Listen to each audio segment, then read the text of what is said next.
بسم الله الرحمن الرحیم. اگر در یک سوسایتی توخ کنی که بلاها نازل میشه، مصیبت ها نازل میشه، مشکلات نازل میشه، عوامل بسیار زیاد هسته. مو نمیتونی یک عامل را 100% یا 100% بگی که یعنی فکتر هسته و از خاطر زی بلا نازل شده. لیکن در روایات که وقتی باز توغمونی بعضی از فکترها را جزئی طور هم بیان مونه که اینی چیز اگر در سوسایتی مردمش طرفش توجه نداد بلاها نازل میشه. البته بلاها یا مصیبت ها یا گرفتاری ها که در یک سوسایتی مردم گرفتار میشه یا یک سوسایتی گرفتار میشه، او از خود یک تفسیر دیگه داره که چی صورت بلاها مایه. به هر حال بلاهای جسمی، روحی، مریضی، بلاهای طبیعی، آسمانی، سماوی که است، اینها در یک سوسایتی وارد میشه، یعنی مایه. لیکن مو او را نمیخوایی که امروز بگی. مو میخوایی که بگی که از نگاه روایات چطور که است بلا نازل میشه و معصومین علیهم السلام فرموده، رسول گرامی اسلام فرموده و خبر هستیم که ختم مرتبت رسول گرامی اسلام صلی الله علیه و آله و سلم محبوب ترین هستی نزد پروردگار عالم هست و از پیش هم یه چیز نمیگه. هر چیز که میگه مطابق وحی میگه، مطابق که خداوند متعال چی را یاد داده او را که است میگه. یکی از بلاهایی که رسول گرامی اسلام میگه در یک سوسایتی مایا او ایه که اذا قللوا الدعاء نزل البلا.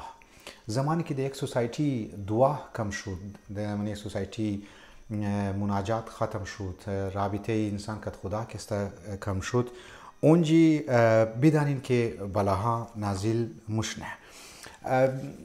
مو باز امیر که بمونگی که مو 100% نمیگی که بلا که نازل شد یا یک مشکلاتی نازل شد از خاطر دعا نکدو دمونی سوسایتی هم ده، لیکن بدون تردید یعنی بدون کدام شک دعا که است رفع بلا که است مونه. بدون تردید یک دو وقت انسان من مشکلات گرفتار میشه که مطابق روایات دیگه بندگلی هسته، اونجی مو شما رجوع کنی به طرف اهل بیت. و بعضی اکیر میگه که اینا فیک است یا اینا یک سراب است، اونا د مستی خو یا از بس که زنا زیاد کردن و رنگارنگی دنیا را دیده، لذا اونها مو دغه میزنانی استیمو که عقیده داره اهل بیت علیهم السلام و معصومین علیهم السلام، اینها دعا میکردن، د قحطی اینا دعا میکردن، اینها د مشکلات اینها دعا میکردن. جامعه او زمان مردمش رفتن به طرف از بزرگوارا که بارش نشده مثلا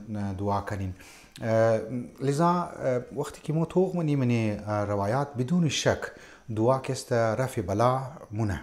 و تاریخ را اگر توق کنی گفتم انبیاء علیهم السلام، خود قرآن را اگر توق کنی 160 بار منیشی دعا که است ذکر شده. و لذا از من انسان وقتی واقعا نماز میخوانه، صبح که نماز میخوانه، چشت نماز میخوانه، شو نماز میخوانه، فوراً که است از بعد نماز بال نشین دعا کنین و برای اولادهای دعا کنین، برای رشته دارای دعا کنین، برای مسلمین دعا کنین، برای مستضعفین دعا کنین. اگر امیتر فوراً بال شدین، خداوند متعال به ملائکه میفرماید که خب این بنده از نماز خواند هیچ دعا نکرد، از ما یگو چیز نخواست.